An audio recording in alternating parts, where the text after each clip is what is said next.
আহমেদাবাদে ভয়ঙ্কর বিমান দুর্ঘটনা সংঘটিত হয়েছে। আহমেদাবাদ থেকে লন্ডন অভিমুখে যাত্রা করা এই যাত্রীবাহী ইন্ডিয়ান এয়ারলাইন্স 5 মিনিটের ভিতরে উড়ান ভরার সঙ্গে সঙ্গে দুর্ঘটনাগ্রস্ত হয়। বিমান স্টাফ তথা স্ক্রু কর্মচারীর সহিত 242 জন যাত্রী ছিলেন বলে জানা গেছে। এই 242 জন যাত্রীর মধ্যে 169 জন ভারতীয় যাত্রী ছিলেন। তার মধ্যে 105 জন ভারতীয় যাত্রীর মৃত্যু হয়েছে বলে আশঙ্কা করা হচ্ছে।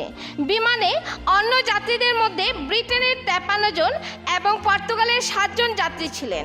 দুর্ঘটনাগ্রস্ত বিমানে গুজরাটের প্রাক্তন মুখ্যমন্ত্রী বিজয় রূপানীও ছিলেন বলে খবরে প্রকাশ। দুর্ঘটনাস্থলে ইতিমধ্যে উদ্ধারকারীরা এবং মেডিকেলের টিম গিয়ে উপস্থিত হয়েছে। হুজাই থেকে জিতেন্দ্র তেওয়ারির রিপোর্ট।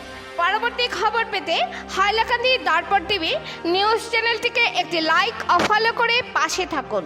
ধন্যবাদ।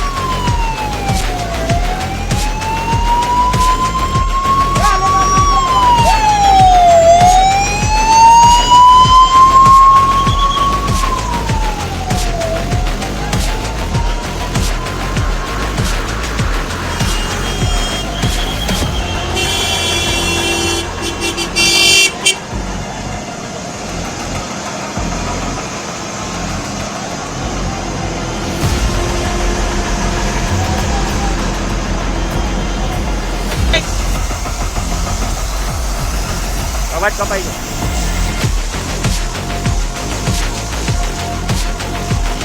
Okay.